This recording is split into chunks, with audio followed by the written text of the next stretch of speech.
Kita ke informasi lain, Saudara. Komisi Independen Pemilihan Kota Banda Aceh memeragakan cara merakit kotak suara di gudang logistik pemilu Kampung Laksana Banda Aceh Minggu pagi. Sedikitnya 3.039 kotak suara sudah tiba di kantor KIP Kota Banda Aceh dan akan dilakukan pengepakan pada Maret mendatang. Sejumlah logistik pemilu tahun 2019 sudah mulai berangsur-angsur tiba di masing-masing KIP Kabupaten Kota. Salah satunya adalah kotak suara dan bilik suara. KIP Aceh menunjuk KIP Kota Banda Aceh untuk menjadi contoh simbolisasi perakitan kotak suara yang terbuat dari kardus ini.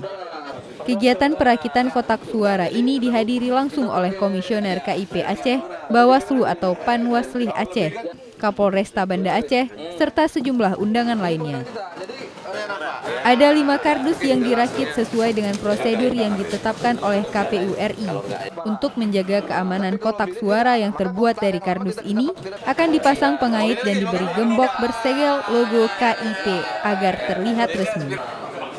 Berbeda dari pemilu sebelumnya, pemilu kali ini tidak lagi menggunakan kotak suara dari aluminium, tetapi terbuat dari kardus yang didesain lebih terbuka dan transparan.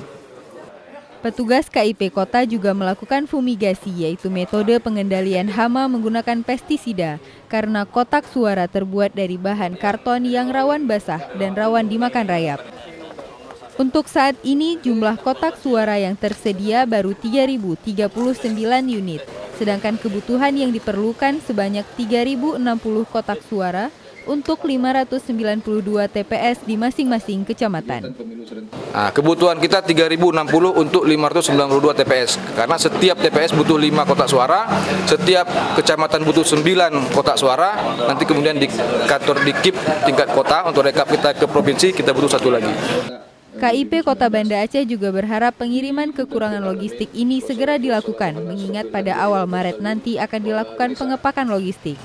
Sedangkan surat suara saat ini sedang dalam proses pengiriman ke masing-masing kabupaten kota di seluruh Indonesia. Nova Misdayanti, Kompas TV, Banda Aceh.